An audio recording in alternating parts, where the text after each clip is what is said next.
आप सभी को जय मसीह की द बाइबल पोर्शन में आपका स्वागत है।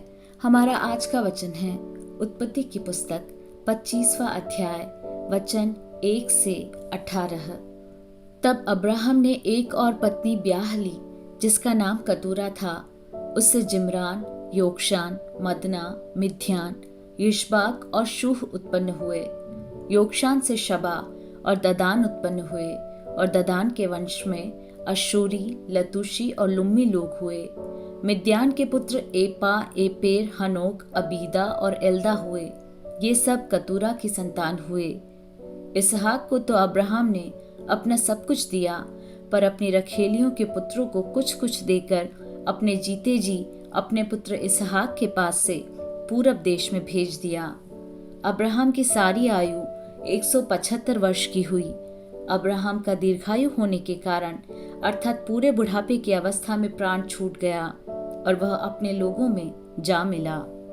उसके पुत्र इसहाक और इश्माइल ने हित्ती सोहर के पुत्र एप्रोन की ममरे के सम्मुख वाली भूमि में जो मकपेला की गुफा थी उसको मिट्टी दी, अर्थात जो भूमि अब्राहम ने हित्तियों से मोल ली थी उसी में अब्राहम और उसकी पत्नी सारा दोनों को मिट्टी दी गई।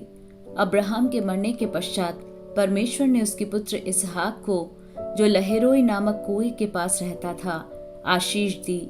अब्राहम का पुत्र इश्माइल, जो सारा की मिस्री दासी हाजिरा से उत्पन्न हुआ था, उसकी यह वंशावली है। इश्माइल के पुत्रों के नाम और वंशावली यह है, अर्थात इश्माइल का जेठा पुत्र नबायोत, फिर केदार, अदबेल, मिबसाम, मिश्मा, दूमा, मस्सा, हदर, तेमा, यतूर, नापीश और केदमा। इश्माइल के पुत्र ये ही हुए और इन्हीं के नामों के अनुसार इनके गांवों और छावनियों के नाम भी पड़े, और ये ही 12 अपने कुल के प्रधान हुए। इश्माइल की सारी आयु 137 वर्ष की हुई, तब उसके प्राण छूट गए और वह अपने लोगों में जा मिला।